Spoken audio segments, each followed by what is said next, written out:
It was a rainy Tuesday night, the kind where the streets glisten like black glass under the orange glow of streetlights. I had just finished my late shift at a small run-down diner on the outskirts of town. It wasn't much, a place called Maze, with peeling turquoise paint and a neon sign that buzzed more often than it glowed. But it was my place, and after years of working there, I knew every crack in the linoleum, every flicker of that neon light. As I locked the door and glanced around the empty parking lot, I heard the faint sound of tires crunching on the gravel. A sleek black car, the type you'd expect to see gliding down some posh city street, pulled up. The rain tapped against its glossy surface, creating a misty aura around it. I frowned, wondering who in their right mind would be pulling up at this hour. It was close to midnight, and Maze wasn't exactly a hot spot. The car door swung open, and out stepped a man in his mid-30s. He had the kind of looks that seemed out of place in our sleepy town: sharp jawline, neatly trimmed beard, and a trench coat that looked far too expensive to be worn in a place like this. He held a black umbrella that shielded him from the rain as he walked toward me with a confident stride. "Hey, we're closed," I called out, though a part of me felt curious. There was something about him that seemed off, like he didn't quite belong here. The man stopped a few feet away, his face partially obscured by shadows. "I'm not here for a meal," he replied, his voice smooth, almost too calm. "I'm looking for someone." Now, I'd lived in this town my whole life. I knew most of the regulars, and strangers were a rare sight, especially this time of night. "This isn't exactly a tourist spot," I said, eyeing him cautiously. "Who are you looking for?" He hesitated for a moment, glancing around the empty street as if expecting someone to appear out of thin air. Then he reached into his coat pocket and pulled out a photograph. He held it out to me, but didn't let me take it, just letting me glimpse the image under the dim glow of the diner's sign. It was a picture of a woman, maybe a few years younger than me, with a bright smile and wavy blonde hair. There was something hauntingly familiar about her face, but I couldn't quite place it. "Have you seen her?" he asked, his voice carrying a hint of urgency now. I shook my head slowly, trying to piece together the fragments of recognition in my mind. "No, I don't think so. Who is she?" The man's lips pressed into a thin line. "Her name is Lily. She's been missing for a few weeks now, and I think she might have come through here." Something about the way he said it made a shiver run down my spine. I shifted uneasily, glancing back at the locked diner door, suddenly wishing I was inside with the comfort of familiarity. "Sorry, I haven't seen her," I said, hoping that would be the end of it. But he didn't leave. Instead, he studied me for a moment, as if trying to read my thoughts. "You sure? This town isn't that big. Someone must have seen her." His tone wasn't accusing, but there was a quiet intensity in his eyes that made me feel like he knew something I didn't. "I'm sure," I replied, my voice firmer this time. "Maybe try the sheriff's office down the road. They'd be the ones to talk to."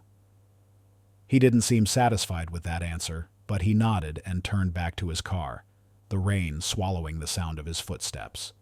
As he drove away, I watched the taillights disappear into the darkness, feeling an unease settle in my chest.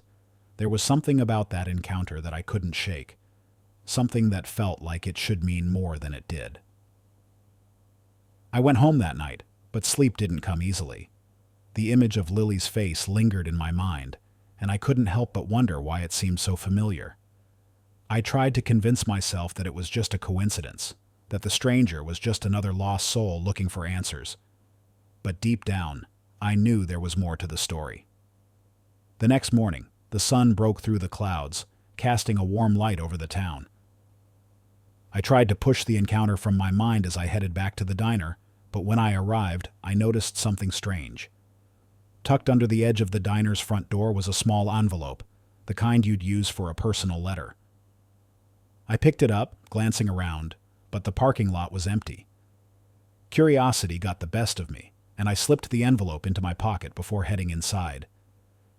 It wasn't until I was in the back room, taking a break from the morning rush, that I finally opened it. Inside was a single photograph, but it wasn't the one the stranger had shown me. This time, The picture was of me. I felt a chill crawl up my spine as I stared at the photo, my own face looking back at me from the glossy surface. It was recent, taken outside the diner, probably in the past few days. My hands started to tremble, and I quickly flipped the photo over. On the back, in neat, precise handwriting, was a single sentence. "You're closer to Lily than you think." I felt my breath catch, a rush of questions flooding my mind. Who was this man? How did he know me? And why would he think I had anything to do with Lily's disappearance? I'd never seen her before, but now the sense of familiarity gnawed at me, as if I'd glimpsed her in a dream or a fleeting memory. I stuffed the photo back into my pocket and hurried out of the back room, trying to calm the pounding in my chest. The rest of the day passed in a blur, my thoughts spinning with possibilities. Was this some kind of threat or a warning? And why me? As night fell again, I couldn't shake the feeling that I was being watched, that someone out there knew more about me than I knew about myself. And for the first time in a long while, I didn't want to be alone. I tried to go about my routine, but the photograph never left my mind. I found myself glancing out the diner's windows more than usual, half expecting that sleek black car to reappear. Every shadow seemed to shift. Every customer felt like they were looking a little too closely at me. I kept checking my pocket, making sure the photograph was still there, like it might disappear if I didn't keep track of it. By the time my shift ended that night, I'd made a decision. If this Lily was somehow connected to me, I needed to know why. I thought about heading straight to the sheriff's office, but something told me that the stranger might have already been there. Instead, I decided to do a little digging myself. The envelope had no return address, but there was a postmark from a nearby town, a place called Fairfield, about a 30-minute drive from Mays. After clocking out, I got into my beat-up sedan and headed toward Fairfield. The rain from the previous night had left a chill in the air, and I could see my breath fogging up the car window.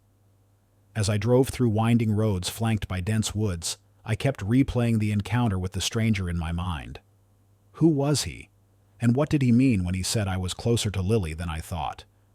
I reached Fairfield just as the last light of the day faded. It was a town even smaller than mine, with a few quiet streets and a diner that looked even more run-down than Mays. I wasn't sure where to start, so I went with the only lead I had. The local bar, a place called the Red Lantern. It was the kind of dive that catered to long-haul truckers and folks looking to forget their troubles with cheap whiskey. Inside, the air was thick with cigarette smoke and the hum of quiet conversation. I took a seat at the bar and ordered a drink, letting my eyes scan the room for anyone who might seem out of place. It didn't take long to spot him. Sitting at the far end of the bar, nursing a glass of whiskey, was the stranger from the night before. My heart skipped a beat, but I forced myself to stay calm. He hadn't noticed me yet, so I watched him for a moment, trying to make sense of his presence here. He looked more worn down than before, like the past 24 hours had added a decade to his face. His eyes, though, still had that intense, searching look. I took a deep breath, stood up, and walked over to him. His head snapped up when I approached, and I could see the brief flash of surprise before he covered it with a cool smile. "You followed me," he said, sounding almost amused. I slid into the seat across from him. "Yeah, I did. You left me that photo, didn't you?" His expression shifted, becoming more guarded. "I left it where I thought you'd find it." "Why?" I demanded, leaning closer, my voice low. "Why involve me in this? I don't know anything about Lily." He studied me for a moment, as if deciding how much to tell me. Then, he reached into his coat pocket and pulled out another photograph, this one crumpled and worn around the edges. He handed it to me without a word. My breath caught as I looked at it, because this time the image wasn't of Lily. It was of me, but much younger. I must have been about 18, with the same uncertain smile and awkward haircut I'd had back then. "Where did you get this?" I asked, my voice barely a whisper. The man took a sip of his drink before answering. "Lily was my sister. A few years ago she found out she was adopted. Our parents never told us, but she tracked down some of her old records, tried to find out who she really was. That's how she found this photo. My head spun as I tried to make sense of his words. What does this have to do with me? He leaned closer, his eyes narrowing. You and Lily were born in the same hospital, around the same time. The records were messy, but there were discrepancies. Our parents had connections, and Lily always suspected that things weren't as they seemed. She believed you were connected to her somehow. That's why she came to your town, to find you. A chill ran down my spine. Could it be possible? I had always known I was adopted, but my parents never spoke much about my early years. They were good people, but there was a gap in my history that no one ever seemed to want to fill. Now, this stranger was telling me that Lily might have been looking for me as part of her own search for answers. But if she was looking for me, why didn't she just find me? I asked, my voice unsteady. The man's expression darkened. She disappeared before she got the chance. I think someone knew she was getting too close to the truth, and I think whoever's behind it might be watching you, too. My blood ran cold. Suddenly, the photograph of me left at the diner made a lot more sense. It wasn't just a warning. It was a message, a way of drawing me into a game I didn't even know I was playing. Why didn't you go to the police? I asked, my voice barely more than a whisper. They could help you find her. He shook his head slowly, a bitter smile curling his lips. I tried, but they didn't take me seriously, and I couldn't shake the feeling that someone in the town was keeping tabs on me. It's like every time I got close to finding out more, someone was one step ahead. I felt a surge of anger and fear welling up inside me. Lily had been trying to find me, and now she was missing, maybe worse. And here I was, a nobody working at a diner, suddenly thrust into the middle of a mystery that had roots deeper than I'd ever imagined. The stranger stood up, leaving a few bills on the bar. Look, I don't expect you to believe me, and I don't expect you to help, but you should be careful. Someone out there knows more than they're letting on, and if Lily was right, you might be their next target. With that, he turned and walked out of the bar, leaving me alone with my thoughts and a photograph that suddenly felt like a clue to a much bigger puzzle. I watched him go, my heart pounding with a mixture of dread and determination. I knew what I had to do. I had to find out the truth about Lily, about our connection, and about the shadowy figures who seemed to be lurking just out of sight. But I also knew that whatever lay ahead wouldn't be easy, and that the answers I sought might lead me to places I wasn't prepared to go.